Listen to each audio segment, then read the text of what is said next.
Bonjour, c'est Théo, coach sportif, entraîneur de natation et passionné de sport d'endurance et bienvenue sur Swim Smart, le podcast pour mieux nager dans ta vraie vie et reprendre le contrôle de ton apprentissage.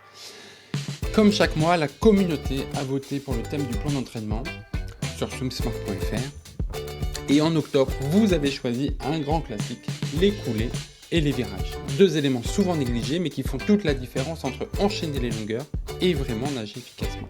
Et je dois dire que c'est un super choix, parce que c'est exactement le genre de thème où tu peux progresser sans augmenter ton volume ni ton intensité. Que tu sois en reprise, en manque d'énergie ou que tu veuilles redonner un peu de fluidité à ton nage, travailler les coulées et les virages, c'est une manière de rendre chaque mètre plus utile. Dans cet épisode, je vais répondre aux questions que vous m'avez le plus envoyées. Pourquoi je perds toute ma vitesse à chaque virage? Comment tenir plus longtemps ma coulée? Est-ce que ça sert à quelque chose en dehors des compètes? Et surtout, comment progresser sans se prendre la tête? On travaille les virages, c'est parti!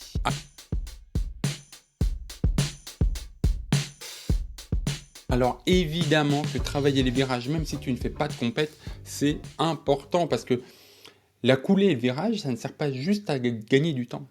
Il change ta relation à l'eau. Parce que oui, ce fameux temps de coulée, c'est le seul moment où tu ne luttes pas contre la surface. C'est pas toi qui fais le travail, tu te laisses glisser, tu te laisses avancer et c'est l'eau qui te porte. Et ça, c'est une notion qui change tout. L'eau, c'est plus une contrainte, mais ça devient une force. C'est une phase où tu vas apprendre à te propulser différemment, où tu vas utiliser du gainage, où tu vas créer tes repères, travailler ton orientation, gérer ton souffle. Tu as tout qui travaille pendant que tu fais un virage et une coulée. Et tu verras que petit à petit, un bon virage, ça a plein d'avantages. Il y a moins de coupures dans ta nage, il y a plus de continuité, met en place une endurance intelligente. Et en plus, il est toujours plus énergivore de créer de la vitesse que de la maintenir. Tu dépenses plus d'énergie au moment du start, au moment où tu pousses, que quand tu essayes d'entretenir une vitesse. Il n'y a qu'à voir. Quand tu conduis, tu dépenses plus d'essence, plus d'énergie à démarrer ta voiture qu'une fois qu'elle est lancée à maintenir sa vitesse. Donc, quand tu travailles tes virages et tes coulées, en fait, tu vas améliorer ta glisse, tu vas améliorer ton alignement, tu vas améliorer ta respiration, tu vas améliorer ton schéma corporel, tes repères dans l'espace, ta proprioception, etc., etc. Tu travailles tout. Et justement, la question qu'on m'a posée le plus souvent, c'est pourquoi je perds toute ma vitesse après le mur. Alors, déjà, il y a la poussée. La poussée entre en jeu. En fonction de à quelle hauteur de bassin, ou à quelle profondeur plutôt tu pousses, ça va inclure... Non, pas du tout. C'est pas du tout le mot que je cherchais. Ça va créer plus ou moins de résistance. Quand tu pousses, il faut que tu sois entre 30 et 50 cm sous la surface. Pourquoi? Parce que quand tu fais un virage, tu nages vers le mur, tu crées une vague, tu crées des mouvements dans l'eau. Et ces mouvements, c'est entre 20 et 50 cm. Donc ça veut dire que sous la surface, tu as 20 à 50 cm où tu vas avoir pas mal de turbulences, où tu vas avoir des mouvements de masse d'eau. Donc si tu pousses et que tu es entre la surface et ces 50 cm, tu vas être en pile dans les turbulences. Donc, c'est pas bon. Il faut être en dessous pour pouvoir passer sous ces turbulences, ne pas être freiné, ne pas être perturbé par tout ça et pouvoir aller un petit peu plus loin. Rentre en jeu aussi l'importance de l'eau. Le fait que tu aies de l'eau en dessous de toi, ça va t'aider à aller un petit peu plus loin. C'est comme les avions. Les avions, il ne faut pas qu'ils soient trop à ras du sol parce que ça va complexifier, ça va rendre moins efficace leur vol. Toi, c'est pareil sous l'eau. D'accord? Donc la profondeur, elle est importante. Deuxième chose importante, c'est l'angle de poussée. Si tu pousses vers le fond ou vers le haut, ça va pas être pareil. Tu vas pas avoir la même trajectoire et du coup, ça risque de te freiner. Il faut que tu arrives à être 50 cm sous l'eau et pousser de façon parallèle à la surface. C'est comme ça que tu vas être le plus efficace. Et dernièrement, si jamais tu as la bonne profondeur, si jamais tu as le bon angle, mais que tu n'es pas du tout gainé, ça va être catastrophique. Il faut d'une que tu sois gainé, pour que tu sois indéformable, que tu sois un vrai bateau ou plutôt un sous-marin, là, pour le coup, un vrai sous-marin qui va fendre l'eau. Donc, il faut que tu sois gainé et bien aligné. Il faut que tu aies une belle position, bien hydrodynamique. Tu peux faire le test. Essaye de pousser au mur avec les bras écartés, tu verras que tu vas pas avancer. Si tu as une belle position flèche, là, tu vas bien avancer. Donc, la première des solutions, ça va être de travailler ton corps en flèche, de travailler ton corps projectile, d'accord? Tant que tu sens pas les bras qui touchent les oreilles, c'est que tu peux améliorer ta position. À faire attention quand même à la douleur que ça va provoquer au niveau des épaules, parce que quand tu vas te mettre en position flèche, tu vas avoir une tension au niveau d'épaule, tu vas avoir un travail d'épaule. Voilà, c'est à toi de voir le bon équilibre entre je me mets en position flèche et ça me demande de l'énergie de me mettre en position flèche. Si tu as des douleurs aux épaules notamment, ne va pas chercher trop loin. D'accord? Mais avant les coulées, il y a le virage. Et là aussi, il y a souvent beaucoup de temps, d'énergie à gagner. Alors déjà, il y a le moment où tu vas devoir pousser l'écart entre le moment où tu pousses entre toi et le mur. Ce que tu peux faire comme exercice pour voir cette notion de à quel moment, comment tu dois te situer, ça va se passer en dehors de l'eau. Essaye de sauter le plus loin possible. D'accord? Sauf que tu vas faire varier ta position. Dans la première position, tu vas être accroupi, tu vas essayer de sauter le plus loin possible. Dans la deuxième position, tu vas être le plus droit, le plus debout possible et tu vas aller le plus loin possible. Et la troisième position, tu es un peu entre les deux, tu as les jambes fléchies qui font un angle entre les cuisses et les mollets, les tibias de 90 degrés et tu vas aller le plus loin possible. Et regarde dans quelle position tu vas le plus loin. Et bien c'est cette position-là que tu vas devoir trouver dans l'eau au moment où tu pousses. Si au moment où tu pousses, tes fesses sont trop près du mur, tu vas pas avoir beaucoup d'énergie, tu vas pas avoir beaucoup d'explosivité et tu vas pas aller très loin. Si jamais tu es trop loin, tu es trop tendu, tu es trop, entre guillemets, allongé quand tu pousses, bah, tu vas pas avoir beaucoup de force. Alors que si tu es entre les deux, tu as la force, tu as l'explosivité et du coup, tu vas aller plus loin. Voilà. Deuxième élément à faire, quand tu arrives près du mur, ne ralentis pas, il faut que tu gardes ta vitesse. Ta vitesse, elle va t'aider. Ça va faire comme un ressort. Si tu arrives vite, tu vas pouvoir repartir plus vite. Et enfin, pour réussir un bon virage, il y a quelques règles à respecter. Pour le bien de tous, l'idée, c'est de faire le virage au milieu de la ligne d'eau, au milieu du mur. Tu arrives à droite, tu te mets au milieu et tu repars à gauche, mais bon, tu auras changé de sens, donc ça deviendra ta droite. C'est pour ça que c'est important quand tu arrives, quand tu as fini ta série, quand tu as fini ta longueur, quand tu vas pas repartir, c'est important de se mettre sur les côtés pour laisser la place aux personnes de faire le virage. Donc tu nages, quand tu arrives à 2 mètres, 3 mètres du mur, tu te ressens, tu te mets au milieu, tu fais ton virage, et après tu repars. Donc voilà, il faut vraiment voir ça comme une chaîne très fluide. On approche, on se met au centre, on fait la rotation, on pousse au mur, on coule, on fait la coulée et on reprend. Plus tu vas casser la continuité, plus tu vas perdre de l'énergie.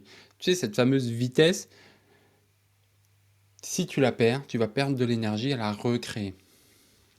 Donc, on essaye d'être fluide, d'avoir un mouvement continu. Et pour ça, le plan du mois d'octobre est construit justement pour t'aider à mettre tout ça en place.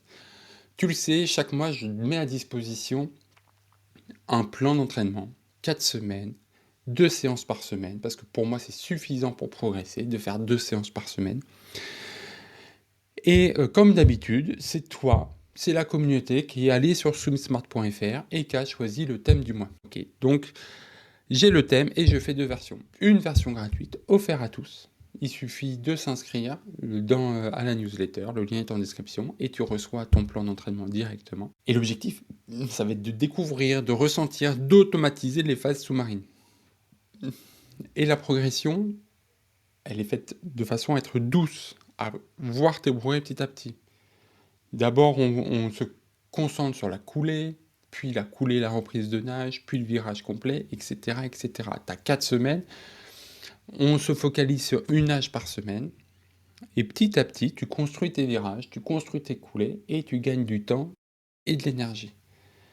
Et si tu veux aller plus loin, il y a la version premium qui existe. Alors c'est la même structure, c'est le même entraînement, sauf que tu as des outils d'adaptation. La version gratuite te permet un cadre, te permet de progresser, et la version premium va te permettre d'adapter cette progression à toi pour qu'elle soit plus efficace. Donc ça veut dire que pour chaque exercice, je te montre à quoi tu dois faire attention, ce sur quoi tu dois être concentré pour optimiser ta progression. Je te donne des variantes, si jamais c'est trop dur, tu sais quoi faire, si jamais c'est trop facile, tu sais quoi faire, etc. etc. Et c'est là tout l'intérêt du premium, ne pas juste appliquer un plan, mais apprendre à le rendre tien, apprendre à le contrôler, apprendre à le faire à ta sauce, pour que, au fur et à mesure, tu n'aies plus besoin de plan. Mais que ça soit en version gratuite ou en version premium, il y a toujours les mêmes erreurs qui sont visibles. Il y a toujours les mêmes erreurs que vous faites, que tu fais, qu'un nageur adulte fait. La première, c'est de chercher à tenir la coulée trop longtemps. Le but, c'est la qualité de la glisse, pas la durée. Le but, c'est pas d'aller le plus loin possible, c'est de faire un équilibre. De toute façon, comme tout, hein, c'est une question de compromis. Tu dois faire un compromis entre le fait de glisser et la durée. Entre le fait de glisser, du coup, tu préserves ton énergie, mais tu perds pas de temps non plus. Et pour ça, il y a un exercice que tu vas faire dans le mois qui vient, si tu suis le plan, c'est des coulées passives jusqu'à arrêt complet. Il faut que tu vives ça. Il faut que tu vives le fait de te laisser glisser jusqu'à l'arrêt complet. Alors pourquoi c'est important? Premièrement, ça va te donner des repères sur est-ce que ta poussée et ton alignement étaient bons. Plus tu vas aller loin, plus tu vas mettre du temps avant de t'arrêter, plus ta poussée et ton alignement sont bons. Première chose. Deuxième chose, il faut que tu vives l'expérience pour savoir à quel moment il faudra que tu fasses le premier mouvement. Typiquement, la coulée en brasse, c'est je pousse au mur, je ramène les mains aux cuisses. Sauf que si tu ramènes les mains aux cuisses trop tôt, tu vas perdre de la fluidité, tu vas perdre de l'énergie, tu vas perdre de la vitesse. Donc c'est pas bon. Si tu ramènes les mains aux cuisses trop tôt, bah, tu vas casser ça, tu vas casser cette fluidité. Si tu la ramènes trop tard, il y aura un temps mort où tu vas pas avancer assez vite. C'est à toi de trouver cet équilibre. Deuxième erreur, une fois que tu as réussi à trouver cet équilibre, c'est de négliger la reprise de nage. Si ta coulée elle est top, qu'elle est bonne, que tu sors au bon moment, mais que ta reprise elle est désordonnée, tu vas perdre tout le bénéfice que tu as fait. Si quand tu commences à nager, t'es brouillon, t'es pas gainé, etc., tout le temps que tu as gagné avec ta coulée, tu vas la reperdre là. Donc, il faut faire attention. C'est pourquoi, par exemple, quand on crawl, si tu fais un virage en crawl, une coulée en crawl, on n'inspire jamais sur le premier mouvement de bras. Pourquoi? Parce que dès que tu sors la tête de l'eau, tu vas perturber ton équilibre, tu vas ralentir. Donc tu perds le bénéfice de tout ce que tu as fait. Et enfin, la dernière erreur, et elle est très courante, c'est de faire des virages timides. Tu n'arriveras jamais à être fluide si tu ralentis avant chaque mur. Il faut que tu aies confiance en toi pour deux raisons. Première raison, la vitesse, elle va t'aider. Si jamais tu fais ta culbute en allant tout doucement, tu vas devoir te mettre à une telle distance du mur pour pouvoir faire correctement. Si jamais tu vas vite, cette distance, elle va être modifiée. Parce que dans tes derniers mouvements, tu vas avoir la vitesse, tu vas avoir une inertie. Donc quand tu vas mettre ta culbute, cette inertie elle est encore en place, elle te fait gagner un petit peu de centimètres, de mètres. Donc tes repères, ils changent que tu ailles à la vitesse 1, vitesse 2, vitesse 3, etc. Et deuxième, je l'ai déjà dit dans la première, mais si tu arrives vite, à vitesse soutenue, si tu arrives motivé, si tu arrives impliqué, ta vitesse va créer une inertie qui va te faire avancer. Donc tu avances, tu te bases sur ta vitesse. Pour avancer, tu dépenses moins d'énergie. Donc c'est ça qui est important. Travailler les virages à petite vitesse, c'est bien pour les mettre en place, mais rapidement, il faut les mettre à vitesse normale. D'accord? Faut pas que tu ralentisses, faut pas que tu dises mince, je sais pas faire. Non. Engage-toi, tu te lances dedans, et c'est va. C'est un peu comme quand tu fais du vélo. Quand tu fais du vélo, si tu pédales tout doucement, au début, bah, ça va être plus compliqué que si tu pédales, parce que tu vas avoir l'équilibre qui va se mettre, à l'inertie, etc. Bah, là, c'est pareil. Et avant de conclure, un petit mot sur ce mois d'octobre. Le mois d'octobre, tu connais, c'est Octobre Rose, c'est essayer de sensibiliser sur les cancers, notamment celui du sein. Et tout le mois d'octobre, Swim Smart se mobilise pour Octobre Rose, je me mobilise pour Octobre Rose.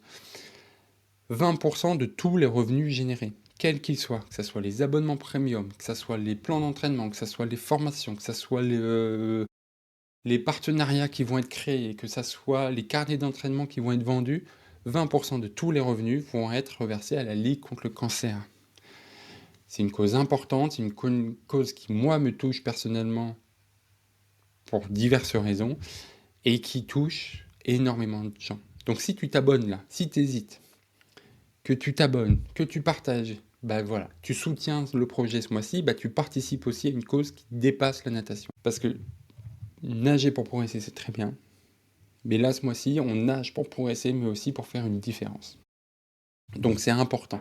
Donc voilà, travailler ses coulées et ses virages, c'est apprendre à enchaîner sans casser le rythme, à économiser son énergie tout en gagnant en aisance, tout en travaillant son équilibre, tout en travaillant sa respiration, tout en travaillant ses repères dans l'espace, son gainage, etc., etc.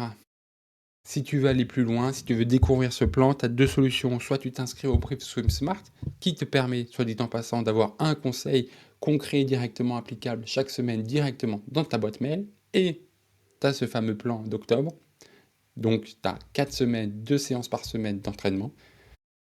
Si tu veux aller un peu plus loin, si tu veux reprendre le contrôle de ton apprentissage, si tu veux toi créer tes plans en fonction de tes besoins, de tes envies, de tes objectifs, et si en plus tu veux soutenir la lutte contre le cancer, tu as Swim Smart Premium, tous les liens sont en description. Et les plans, ça t'aide à adapter les séances à ton niveau, à ton énergie, et à progresser sans te cramer. Les liens sont juste sous cet épisode. Bonne séance et à tout de suite dans l'eau. Salut!